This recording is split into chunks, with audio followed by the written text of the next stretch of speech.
Welcome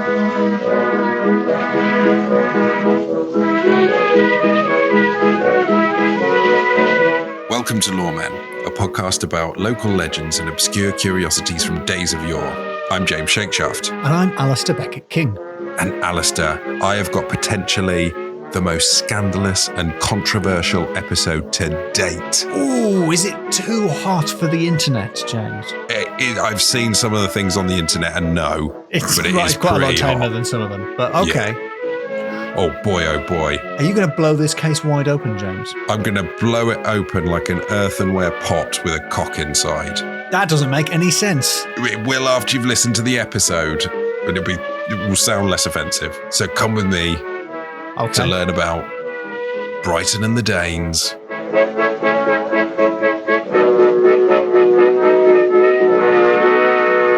I went to Brighton this weekend for a engagement party. Oh. And that led me to look up in my big book of little myths, Lore of the Land, friend of the show, Brighton, and there's a lovely story about Brighton in there. But I'm worried that this is going to be potentially one of the most controversial episodes.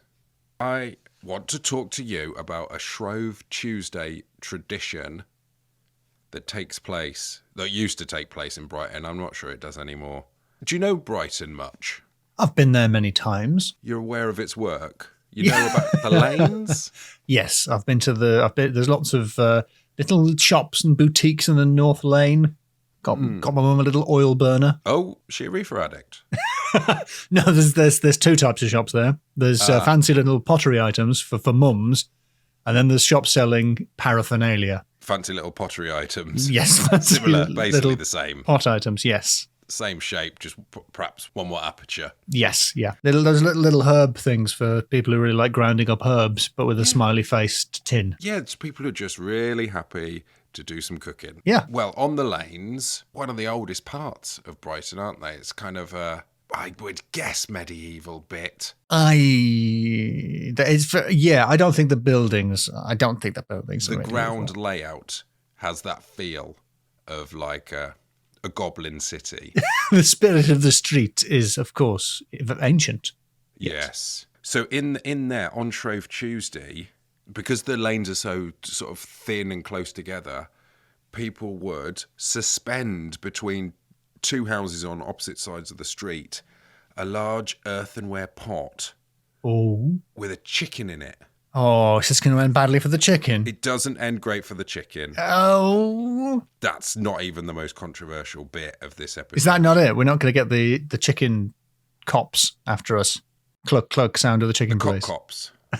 The cops! Which is obviously a different wing to the duck police. Yeah, that we've talked exactly. on previously. Yeah. Their jurisdiction is the land. Yes. But if the crime occurred on a pond. But all of them are part of the flying squad. Can chickens fly? Yeah, for a bit. It's For a bit. It's an elaborate jump, really. Yeah, they're like the maybe slightly out of shape cop who still gives chase, but he can't really run for that long. He looks like he's making an effort, but he's hoping that there's a fence coming up. That he can That's just why sort they of have run them into. in twos, and the second guy will be quite skinny. Oh, and he'll like climb up the other guy. Yes, use him as a sort of platform to survey the land. So there's a chicken in this skillet, you're saying? It's just basic policing, James. I've had a bit of fun with ducks recently, just on a little ducky sidebar. Oh, yeah? I'd cycle quite a lot, and it's been very rainy recently. Nice weather for ducks. I've been frightening ducks because there's big puddles on the route, and ducks take over. They think it's still the river. Yeah. They don't realise they don't realise they're essentially on land. They're out of their jurisdiction. And then I bomb through on a bicycle, and they're...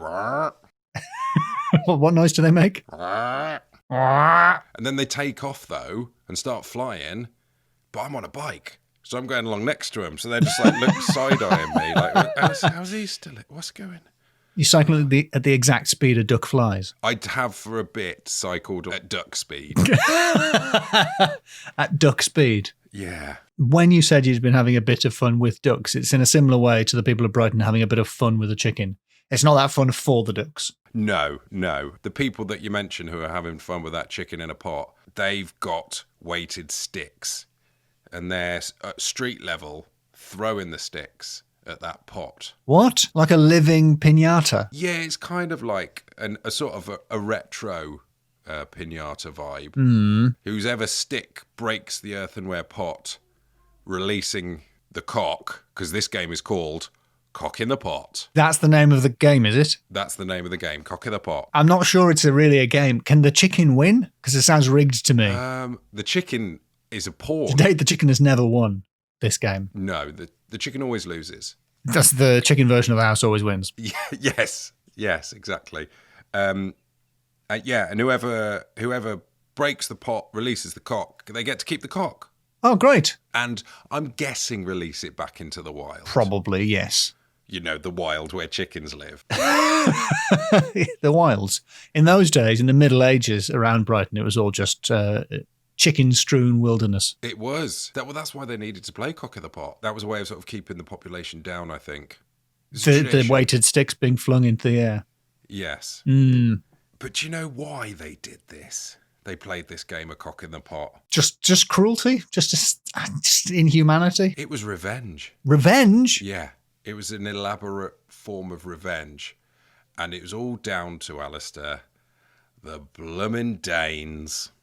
Not the Danes! Yeah, the Danes. I mean Danish people, not Claire Danes, the star of Baz Luhrmann's William Shakespeare's Romeo and Juliet. The Danes, Danish people, because, as you know, coming from the northeast, yes, Danish people, a.k.a. Vikings. Yeah. The Danes was kind of a sort of a catch-all term for people from Scandinavian regions. Yes.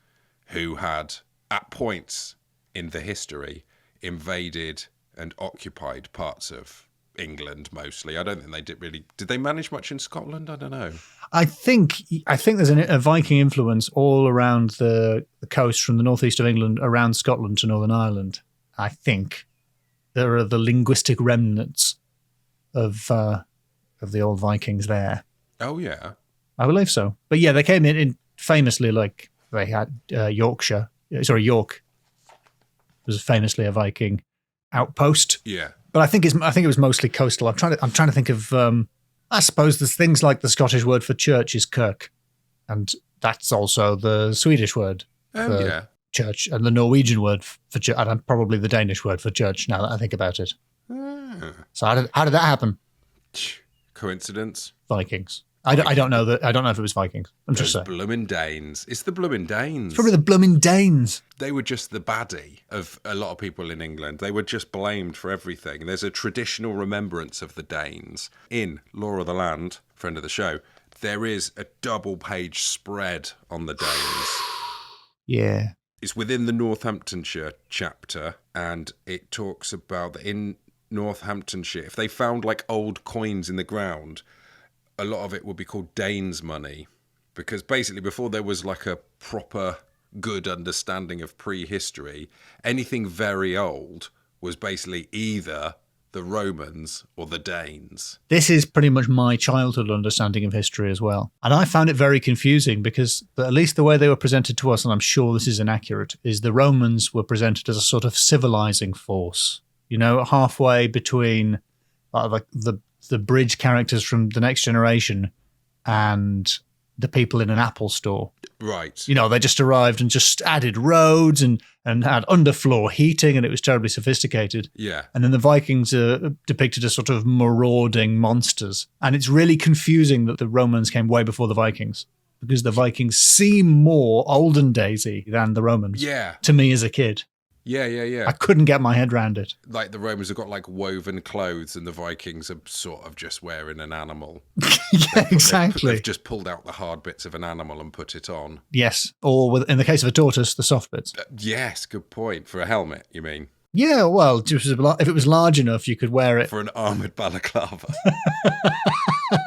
But they can only peek out the sides. Yeah. Oh, it's... the more I think about this armoured balaclava I've invented... the more impractical it sounds. Another quick sidebar. I'll probably not go into... I'm not going to go into it now, but I just want to get this on record now to kind of copyright it for myself. Oh, yeah. Car toaster. Car toaster. We'll leave it there. Toaster for the car. Sorry. How does that relate to what we're talking about? It's another idea that I want to copyright. You're just purely using the podcast to copyright your brilliant inventions. A car toaster. Would it be in the dashboard, like where the cassette player used to be? No, but that's a good spot for it. Because that would avoid your hand slipping down into it when you were going for the handbrake. I'm thinking, on the armrest in the middle. So you're deliberately going to put it in the place where the handbrake is? Just behind the handbrake. Just behind the handbrake. You lift it up and there's like a compartment space that's never properly used. Right, yeah. So you'd lift it up because it would have to be a heat-proof cover. Otherwise you're going to burn yourself every time you lean on it. Ow! Oh, yeah, it'd have to be. Lift that up, 2 slices of toast in, dunk. Mm-hmm. I mean, we're going to have to rename the glove compartment the bread bin. But James, think of the crumbs.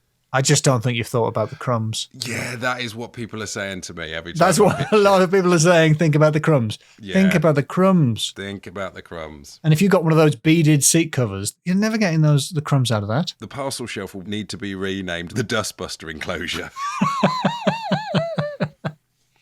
Anyway, the Danes, those bloomin' Danes. Well, another thing to get out of the way, I think the listeners will be sitting on the edge of their seats thinking, ooh, just mentioned horned helmets. Please mention horned helmets. I'm going to write such an email correcting you. And they got itchy Twitter thumbs. Yeah, they've probably already composed the email. It might interest you to know. We both know that Vikings didn't really wear horned helmets. No. They wore a whole turtle with the wet bits taken out. Hollowed out tortoise as an armoured balaclava. As an armoured balaclava. That's what they did. As an impractical armoured balaclava. We know. You don't have to tell us. They eschewed horned tortoises especially as well. Because they didn't want to fall foul. And that's why the horns that we found were funnels, so that you would squeeze the funnel into one of the tortoise's holes and then pour the mead into the other end of the horn, and it would funnel into the Viking's mouth. Well, I thought they were practical armoured telescopes. For looking around corners. Yes. So in the olden days, people just blamed stuff from the past on either Danes or Romans. Interestingly, Stonehenge, at one point, people thought it was a Roman theatre.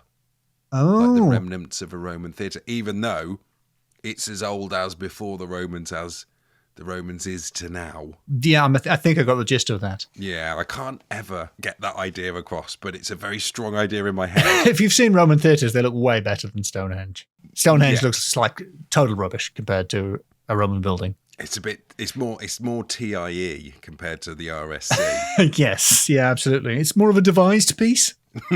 I mean, I'm not criticising Stonehenge, it's amazing, but it's very much an upright one, a horizontal one, an upright one, repeat. Yeah. It's that. That's the whole, I've described the whole thing. It's like when you're running out of Lego pieces, you haven't got enough 4-ers and you're just having to make do with 2-ers. Mm-hmm. But yeah, so the Danes, places were named after them just because they were old. There was Danes Hole in Sedgefield. So who's? Danes Hole. Danes, right. At Nab Hill in Sedgefield, which was thought to be a Danish skulking place. A skulking place. Yeah. These are like prehistoric hill forts or burial mounds and stuff like that. And I guess they just thought they'd hide behind them. They just hang out there. It's like in the UK at the moment, they're talking about banning laughing gas. Right, because the Danes. To stop teens hanging around in parks. So they would still be there. We didn't have laughing gas. No, yeah, we still hung around in parks. We had MD 2020. Exactly. Well, I don't know what that was. Mad Dog 2020? Mad Dog 2020. I don't know if MD actually stood for Mad Sounds Dog. like a robot from the future. What are you talking about? Is that a drink? It was I think it turned out it was a schnapps-based drink or something. But it was like strawberry and kiwi flavoured, and it was very vibrantly coloured. That sounds dreadful, but it's like, where do you want the young people? It's horrible. Laughing gas does annoy me, though, because it's not that funny a gas. I guess it's funnier than the other gases, but it's an uncompetitive field. Yeah, because there's like radon and the so-called noble gases. The noble gases, yeah. Like the only thing that would be funny is if like they were going around being noble and then they like tripped over. Yeah, I wouldn't mind seeing argon fall over and get its head stuck in a bucket.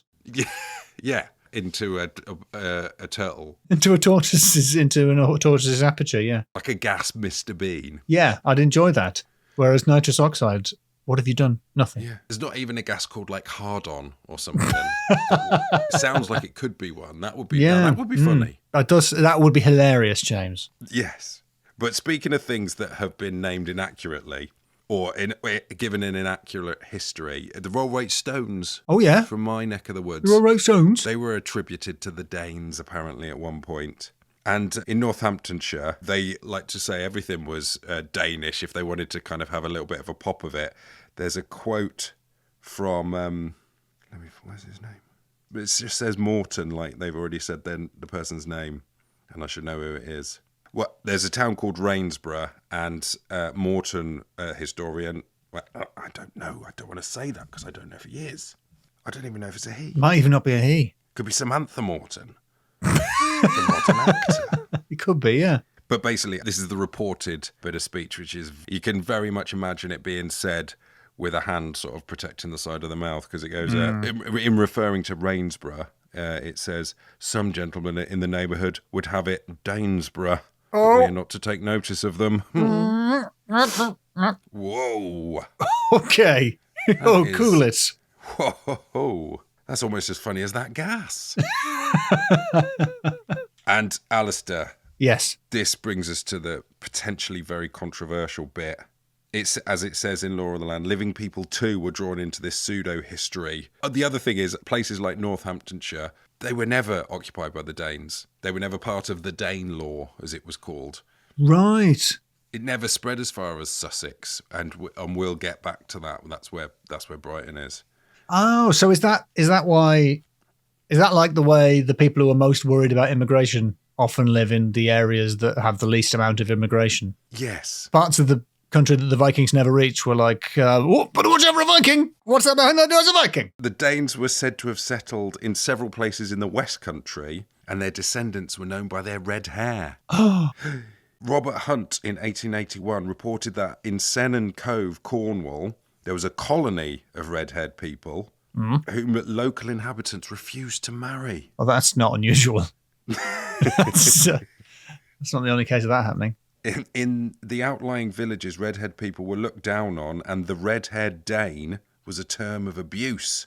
Oh. And in the Quantocks, which again was supposedly settled by the Danes. Quantocks? I thought it was in America, honestly. Is there not a Quantocks in America? I don't know. There's the Boondocks. Oh, I might be thinking of that, yeah. A redhead would be insulted by being called a Dane's bastard. Ooh. Ouch. Yeah. So. It's been tough for us. It does sound it. We have had a hard old time. When will our story be told? Well, just now. I just told some of it. Yeah, that was it. That is literally the entire history of redheaded oppression. It took about 40 seconds. There are a bunch of different plants, some called Dane's blood or Danewort or Daneweed, which is supposed to be where there'd been battles with the Danes, and their blood had spilled on the ground, and then these plants would grow from it. Oh. So the Danes were feared, they were hated. They weren't actually in a lot of the places that they were feared and hated. And that brings us back to Sussex and the cock. This is a really challenging tying it all together you've got ahead of you. Yes. The reason that they want revenge on the cock so much is because apparently at one point when the Danes had occupied this area of Sussex, reality is they never had, but the story goes that the locals had a plan to slaughter the Danes while they slept. Who are going to get up extra early while those lazy Danes were still asleep, and they'd kill them all, thus freeing the area from the oppression of the Danes. Not very detailed, but a good plan, nonetheless. Well, it's a very easily scuppered plan, because that very morning there was a cock that got up early and crowed, because weirdly cocks crow, even though it's another type of bird. Yep. It went cock-a-doodle-doo, which makes more sense. Woke up the Danes. They couldn't do the plan. Oh, just do it next day. I don't know. Do it a different day. Yep, do it a different day. Do it at night. Do it just when they've just gone to bed. Don't wait that long. Yeah, any other time. Don't, just what I wouldn't do in that situation is begin a centuries-long vendetta against chickens. Well, you've misjudged the people of Sussex. That's what sets me apart from the Brightonians. Yes. Yeah, that's really unfair. That's hardly the chicken's fault at all. And many other towns have some sort of chicken-based... A similar tale of heroism they were about to do before a cockerel ruined it. Yeah, yeah. There's other places where they tie the chicken to a stake and chuck sticks in and stuff. I'd love to do a really brave thing, but this chicken won't let me. So now I'm going to beat up a chicken. Yeah, yes. That seems really unfair. Yeah, and that's what they do. So if you're down in Brighton on Shrove Tuesday, you want to ingratiate yourself with some locals, don't bring a chicken for a start. They'll throw sticks at you. I would seek to rescue the chicken. I'd try and interpose myself twixt chicken and stick. But how are you gonna rescue the chicken? You're gonna have to join them because you're gonna have to try and break the pot to release the chicken in order to rescue the chicken. You're just gonna look like one of the other. From the chicken's point of view, yeah. But then as the chicken and I go on the run, over time we form an unlikely friendship, James. It's like you and me when I rescued you from that pot. Would the chicken learn that you were just doing it for a bet? And that would be the sort of the second act confusion. Yeah, the low point would be the chicken finding out that I hadn't intended to rescue it. And I was just really angry about the Danes. You're just standing up for the you were actually Danish and therefore loved chickens. But now I've got to know that chicken as an individual. We're great friends. Oh, that's nice. So in this case, the meet cute is Shrove Tuesday, cock in the pot. Yeah, it's just a classic setup. Boy meets chicken in a earthenware pot. Boy flings weighted stick at earthenware pot to rescue chicken. Chicken finds out boy might be Danish. Yeah, bit of contribution there, but they form an unlikely friendship. I can already see the poster. It's you leaning back to back with a chicken. Why are we both wearing sunglasses? I don't know. But we are. Is that an armoured balaclava you're wearing as well? On the reverse of the VHS. It's not on DVD, just VHS. No. It's not on the streaming services. You can't get it on the streaming services. It will be on YouTube, but in a heavily edited aeroplane version. It's one of those ones where when you actually watch it back, there's quite a lot of bad language. For like what is obviously should have been a kid's film. It's like, why is there swearing in this? Why is the chicken smoking? Yes, I don't think there should be as much drug use in this film that's clearly aimed at children. What's happened? How did they get Whoopi Goldberg? They tricked her. It was contractual. It was a trick. So, Alasdair, are you ready to score? I would love to score. My little chickadee. I'd love to score the chicken in the pot. Cock in the pot. Yeah, let's score it. Alrighty. Okay, first things first. Supernatural. Well, it was definitely folklore. Uh-huh. It was definitely fictitious history. Yeah. But it wasn't supernatural, was it? There was a skulking Dane. A skulking Dane? It's not supernatural to skulk. That'd be a bit spooky if it was night. Sinister, perhaps. But supernatural. Flowers springing out of blood. Yeah, but it didn't happen though, did it? No, but there was this, which is just grim. Samuel Pepys records that when he visited... Daniel Pepys. Daniel Pepys. I think to his friends. Daniel Pepys. Danny Pepys. The lesser-known brother. D. Pizzle. Samuel Pepys, when he visited Rochester in 1661, was told that the west doors of the cathedral were covered with Dane skins. Oh. The skins of Danes flayed alive for sacrilege. Well, that's horrible. Which is horrible, but not spooky. Not really spooky. It's just disgusting. Don't make a door out of skin. No. Like a leather door. That's ridiculously unacceptable. The same story was told of Worcester Cathedral, Westminster Abbey, and several parish churches. Well, now I believe it even less. No, I'm sorry. It's a 1 out of 5. As many as that. Can we go below 1? I've forgotten. I think we could have a 0. Oh, well, I'll make it a 1 then, because I do like the leather door. Imagine trying to open it like that sound of the leather door opening and closing. I don't want to know what they made the cat flap out of. Thanks. Great. That's good. That's out the way. Second category, though, naming. Well, I think you might have to lose points for not being able to remember Morton's first name. Yeah. I mean, the category is naming, and you couldn't remember it. It's like I should know them, or they're mentioned earlier up in the page, and I genuinely can't see them mentioned earlier up in the page. Well, there's a Thomas Sternberg. Oh, that's a good name. Tommy Sternberg. Sternberg.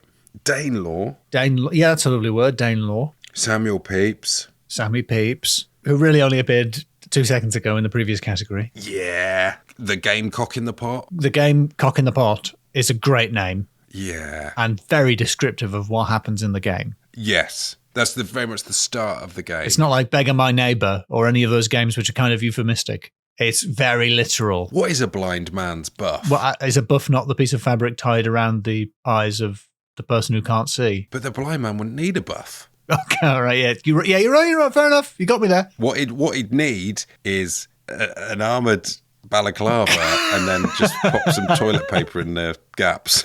Dane's Hole. Oh, yeah, great. Yeah, Nab Hill. Nab Hill, lovely. I enjoyed that first time round. There was a Cornish cliff castle called Caer Dane, and that was near Paranzabelow. Ooh. Let me try that again.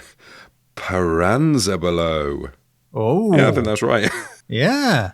Castle Andinus. Castle what? Castle Andinus. Andinus. Like Sandemus from Bill and Ted, but Andinus. Andinus. Ah. Ludgvan. I mean, these are all great names, but I can't help notice that they didn't appear in the story. You're just whipping them out of nowhere. They're just some Danish names. Well, they're great. Rainsborough, but some gentlemen call it Danesborough. Well, that's rubbish. I'm gonna say it's 3, and 2 of those 3 were names that you absolutely pulled out your back pocket during the category. Fine then. In which case, my next category will involve a lot of those things again. It's Danes. Oh, you Danes! Oh, Danes! You know who's responsible for that? It's the blooming Danes. There's all these blooming flowers in this field. It's because we slaughtered so many blooming Danes there. That's the bloody Danes. Yeah. Why is this church door so kinky?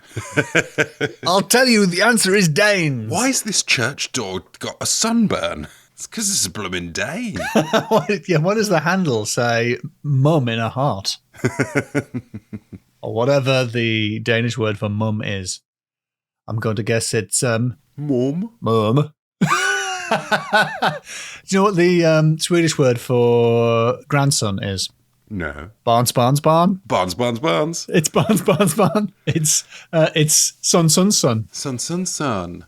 Oh, like lads. lads, yeah. And I think grandmother is more. Mother. More is also Danish for mum. Ah, there we go. So that's the word that will be written in the heart. But in Danish, moms that's Danish for VAT. Is it? Yeah. That's really specific knowledge there. Google.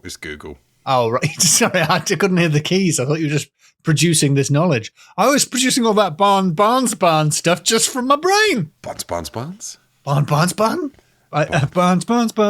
W discount. What was I singing there? Because I think I was singing balls, footy. Well, you were actually singing more. Or was I singing more? I think I was doing Adam and Joe, but you're right. I think I might have been doing more. More. How do you like it? Which is a song about something quite rude, but Swedes must have been listening to that and thinking that the chorus is grandmother. How do you like it? How do you like my love? Ooh. Yeah, that's really got a different tone. Can't think of a Danish band that wouldn't have covered it. I have to look up a Danish band. Is it Ace of Base? I don't know. Are they Swedish? Danish bands, famous Danish bands. Aqua. And that's why Aqua never covered it. Never covered it, unfortunately. Anyway, 4 out of 5? 4 for those pesky Danes. For those rascals, yeah. Okay, so 4 out of 5 for Danes. Nice one, Danes. Thanks, actually. So my final category is nobody calls me chicken. Oh, very good. Now that is a reference to famous film Back to the Future 2. Back to the Future 2 and 3. Does he say it in both of them? Yes, because it's a real plot point in 2 and 3, and it's absolutely not mentioned in Back to the Future 1. There's nothing about his character that's like he doesn't like it being implied that he's cowardly. No, he doesn't. He seems fine with it. He's way more concerned with other issues, like his mum trying it on with him. Yes. And then weirdly, in the second 2 films, they decide not to lean quite so heavily into the Oedipal thing. And Way more into sort of fun japes. And being called chicken. Ignore Flea. Just don't listen to him. Needles. His name is Needles. You can't impress this guy. It's his actual surname as well. It's not a nickname. That's his actual... It's not a nickname. No, because in the bit when it comes up on the screen... And he's in like the future, yeah. Like Fred Needles. Fred Needles? That's not a surname. Yeah, Fred Needles is a bit too obvious a joke as well. I don't get the joke. What's the joke? Well, you Fred a Needle. Oh, Fred Needle. That's really good. Now I'm back on board. That's really good. He's called Doug. He's called Douglas J. Needles. Is he? Yeah. Oh, Douglas J. Needles. That's not a joke. I'm angry again. So.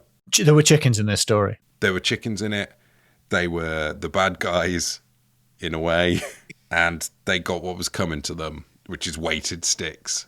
Specifically weighted as well. I don't know why that detail's in there. I feel like just throwing a stick in itself would have been enough. Yeah, just get a heavier stick. Yeah. I think also the people of Sussex who didn't attack the Vikings are trying to cover up for their own cowardice by concocting a whole story where, we're going to do it, but we couldn't do it because of this blooming chicken. You think they overslept? Maybe they just slept in, yeah. And then they scapegoated the chicken. Yes.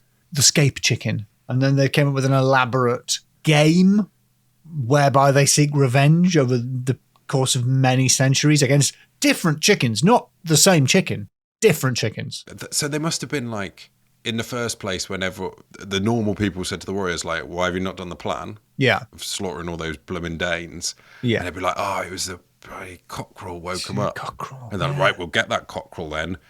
And they're like going to kill the cockerel. And the soldiers, and they know what they've done. Yeah. And they're looking around all guilty. Mm-hmm. Why don't we give the chicken a chance? Let's put it in a pot.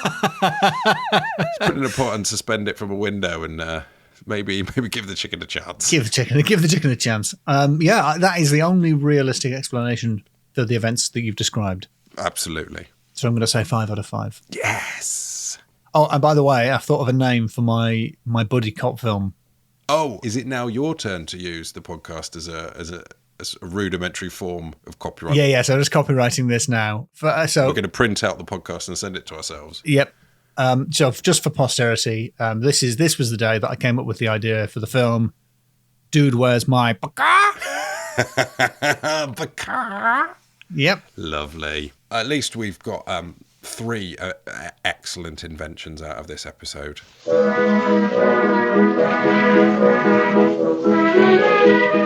Well, James, you used a word in the intro that sounded rude, but then in context turned out to be justified. Just chatting about chickens. Just a bit of chicken chat. Just having a bit of a chinwag about some foul beasts. Are they foul? No, they are foul, aren't they? And then ducks are waterfowl. I think they're foul. Yeah, I think so. I was going to say, for more uncut stuff, check out the Patreon, patreon.com/Loremen pod. But I think we put all the rude stuff in this one. Yeah. To be honest, this one is raw. It's spicy like a spicy chicken. Yeah, it's like Peri podcast. I think we've got the 4th golden idea there, Peri podcast. I don't know what it's about, but it's a great name. Oh, yeah, if Matthew Perry did a podcast about peri sauce. It's like a Dane trying to talk about the grandson of Matthew Perry.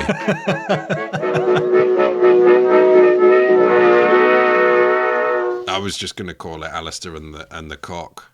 Is that? I mean, I think there's some search engine optimization to be done there on that one. I thought about that. Well, fortunately, you spell Alasdair very distinctly. Yeah, should be fine. So yeah, should be fine. I'm just going to Google now to see if there's anything already called that. How to lose a chicken in 10 days. The notebook.